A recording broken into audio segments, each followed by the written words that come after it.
Tu ne t'en es pas rendu compte. Mais au moment précis où tu as posé les yeux sur elle, le piège s'est refermé sur ton esprit avec une précision chirurgicale. Tu penses être celui qui choisit, celui qui maîtrise le jeu. Mais la vérité est plus sombre. Comme le disait Sénèque, il n'est pas de vent favorable pour celui qui ne sait pas où il va. Dans l'océan des relations, tu navigues à vue pendant qu'elle possède la boussole. Imagine cette scène. Vous êtes assis l'un en face de l'autre. Le silence s'installe. Ce n'est pas un silence vide. C'est une électricité que tu ne sais pas nommer. Elle ne dit rien. C'est là que l'arme la plus redoutable de la psychologie féminine commence à dévaster tes défenses. Machiavel expliquait que pour gouverner les hommes, il faut soit les caresser, soit les anéantir. Les femmes ont découvert une troisième voie, t'amener à t'anéantir toi-même par ton imagination. Cette arme, c'est l'absence calculée.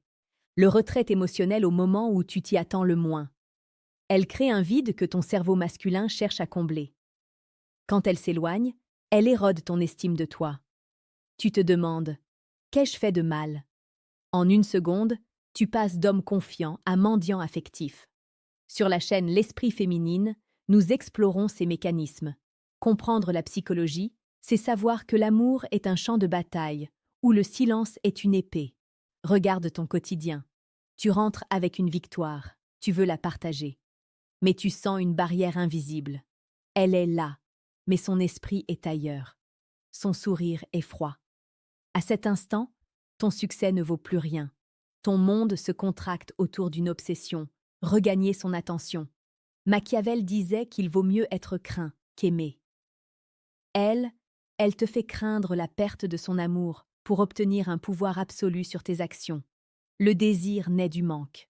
Pourtant, nous tombons dans le panneau. Nous pensons qu'il faut être présent, rassurant, dévoué.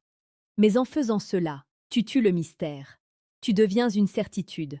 On ne désire pas ce que l'on possède déjà. L'arme préférée, c'est cette alternance entre le chaud et le froid. Une montagne russe qui crée une addiction chimique.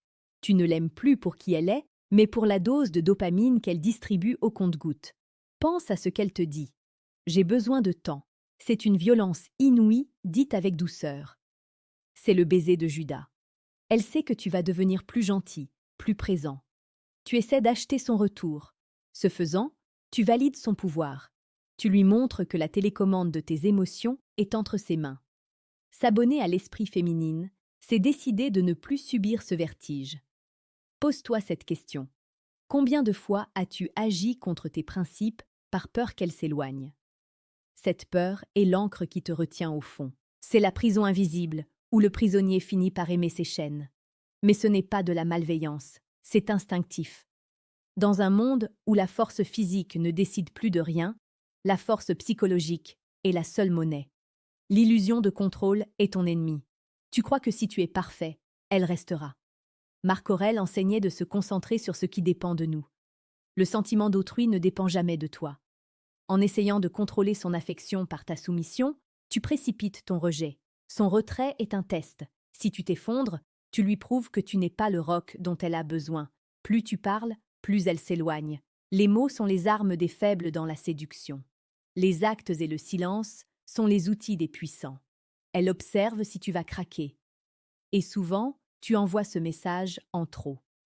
Tu t'excuses sans raison. La transformation commence quand tu comprends que cette arme n'est efficace que si tu es fragile. Si tes objectifs sont plus importants que sa validation, son retrait devient un espace pour respirer. La révélation est brutale. Elle ne te respectera jamais plus que tu ne te respectes toi-même. On ne désire pas ce qu'on peut détruire d'un regard.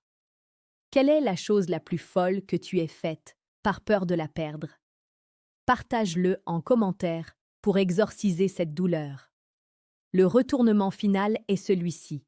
L'arme la plus puissante n'est pas son retrait. C'est ta capacité à être heureux sans elle.